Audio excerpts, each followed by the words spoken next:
Good morning, y'all. I am Nurse Lopez and welcome back to my channel. And if you have not already watched my NCLEX experience plus my results video, make sure you watch that one and make sure you check out how I prepared to pass my first time video. So in this video, I will be talking about my top NCLEX tips for preparing and also while taking NCLEX. So if you're interested in hearing about that, make sure you keep on watching this video.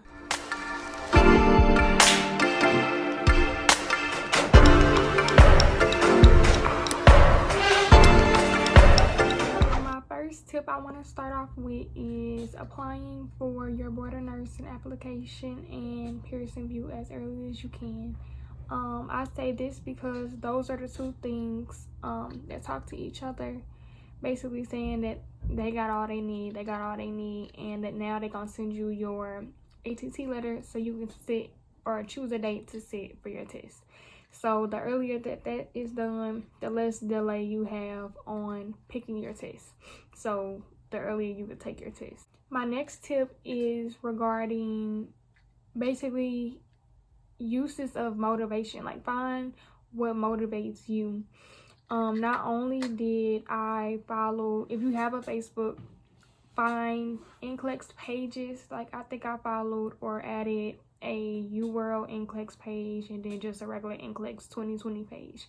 And on those pages, a lot of people would go on there saying how they passed and what they used to pass and how they used the tips that the groups gave them. And even some people may post different things or different study tools that you've never heard of, or just like sheets of paper that you should read, kind of like I talked about in my last video about like the 35-page NCLEX exam cram sheet and all of that stuff. So I would definitely use that as like a motivation piece, because you seeing other people pass is gonna put that in your head that you're gonna pass. And yes, there will be people on there that don't pass, but I mean, you could just do what they do in a different way, so you can kind of perfect their mistakes, or at least try to figure out why it is that they didn't pass, or what you can use to help you pass regardless. My next tip is minimize your study materials. I originally probably had about a lot of different things. Like, I had bought NCSBN and I had initially tried to do that, and I just realized that the way that it was teaching and had me doing for the review was not helping me, so I didn't use that. And it wasn't that expensive when I bought it. I mean, usually it is. I think it's like $80 for a 3-week review plan, but due to like COVID, a lot of places had like cheaper rates, so they had it for $14, so I bought it. Didn't like it. I tried hers and I realized quick that their words or their questions were really wordy, so I just really didn't use theirs other than the practice exams that I took. I also did or tried to do Archer Review, and the thing also with this tip is take advantage of free trials, because a lot of the tools that I said in my last video definitely do cost, and a lot of the ones that people use to help them pass definitely are expensive.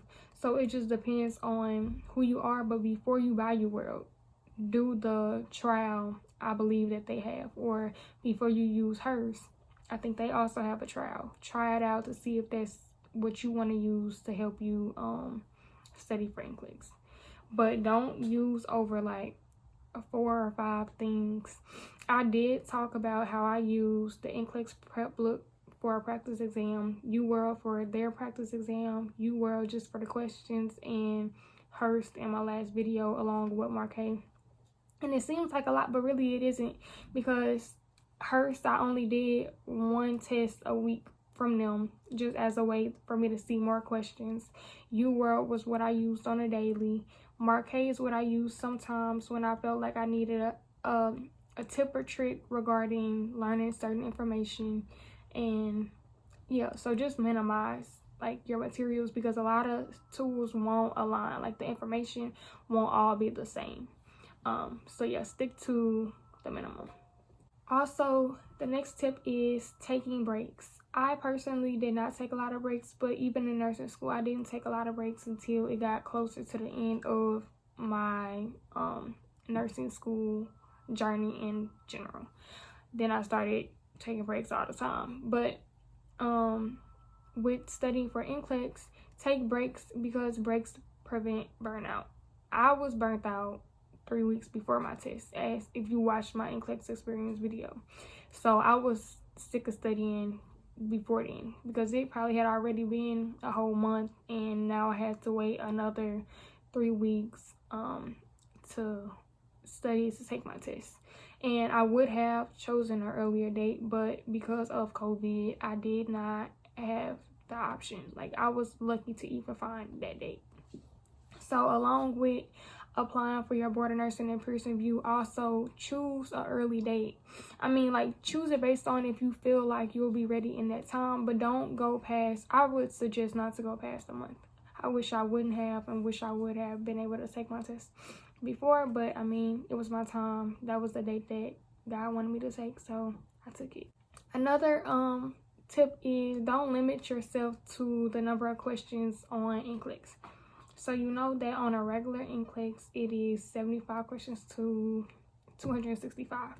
Don't go in saying, oh, okay, I want to take 75 questions. And if I don't take 75 questions, then like I failed. Because that's not the case. Don't do that, because if you go in saying that you only want 75 and you don't want 265, then as soon as you hit 76, now you freaking out. Now you think you didn't failed, and now that's in the back of your head, and now you just not gonna be in the mindset that you need to be in to answer them questions the right way. Because now you thinking, oh, okay, well, I already failed, like, why am I still sitting here? So yeah, don't do that. Be prepared to take the maximum number of questions. Like, I was prepared to take however questions it was needed. Like, once I hit past 60 questions, I was not like in my head like I failed. No, I didn't. But as soon as my test turned off at 104 questions, I was like, I hope I didn't fail. But at the same time, I kind of knew that I didn't, because if I did fail at 104 questions, well, I probably wouldn't have failed at 104 questions, because they would have let me keep going. I still had 27 questions left on the test that I could have proven myself. But yeah, another tip is to be confident in yourself, and along with this is manifestation. So manifest that you're going to pass that test. Like, every day, wake up and say that you're going to pass this test. Like, you're studying to pass that test. Every day I would wake up and I would say out loud, and I would pray to God that I am going to pass this test, and I'm doing everything in my power to, and it's no other way. Like, I will walk out of that room or in. So just be confident. Don't go in thinking in the back of your head, I should have studied that before I came in here. Or even during the test, if you see something that you don't know, don't freak out. Just try to get it to where you can pick between 2 answers, and once you do that, then just pick the best answer and move on. Like, don't linger on a question. If you really don't know it, try to think a little bit about it, but if you really can't think of it, just pick an answer and move on. Another tip while preparing is do questions. I've watched a lot of people NCLEX videos, and they talked about how they just read and they did like minimal questions, and people do pass, but NCLEX is a test full of questions. So like, why wouldn't you do questions? The whole point of QBanks is to help you prepare yourself for the test, for you to take questions. And I will add that on the Facebook pages, I did see a lot of people say that they did not do all of the questions on UWorld or their site, but they still passed. I personally did all 2,183, and maybe I could have, maybe I couldn't have passed without doing all of those questions plus more. But I personally feel like if the test is over questions, why am I just reading the book? Why am I just watching videos? So like, that was the point of Mark K. I listened to his stuff, and then I answer questions behind it. Listen to his videos, answer questions behind it. So I just wouldn't be away from basically the main thing that NCLEX is doing, asking me questions. Like, now I'm learning how to see how they're going to ask stuff, what's the main important things that they can ask about this drug, this disease, and so on. So the main thing is do questions, do Q banks.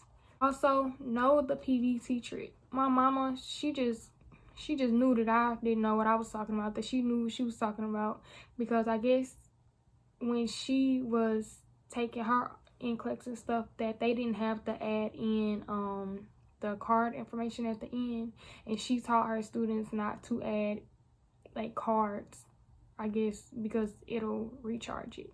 And it didn't matter how much I knew what I was talking about and how much I was telling her that it was correct. She needed to watch a video to see that I knew what I was talking about.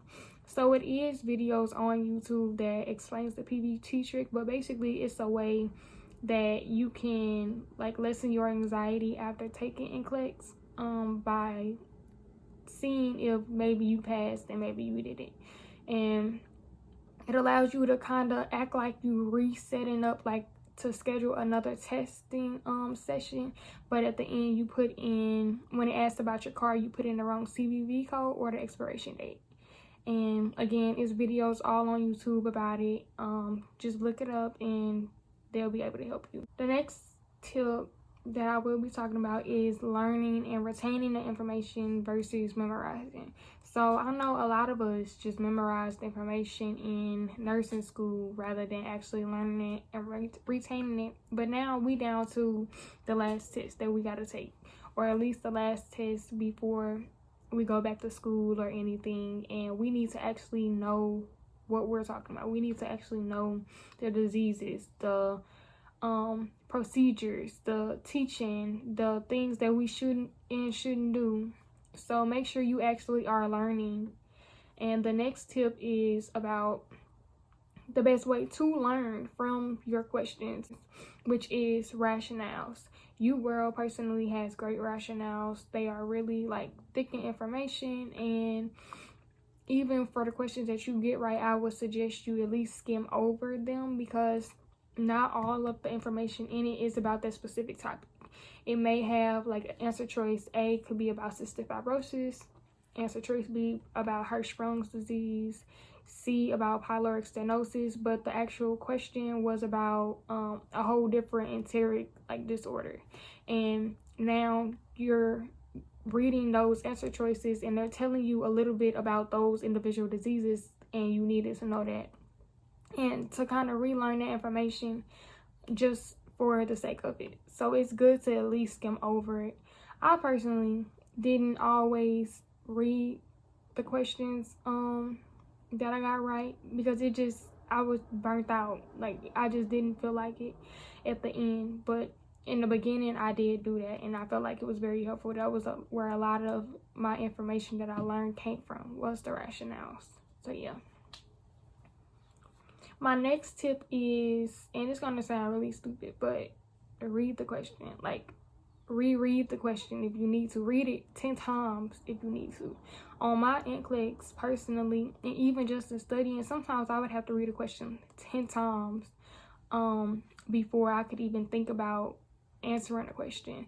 I personally, when I read a question, I kind of already put like information in my head about what I think the answer would be regarding like what the disease is or what it is that it's asking me. So like if it asks me about delegation to a UAP, before I even look at the answer choices, I think about all the stuff that I know that a UAP can and can't do.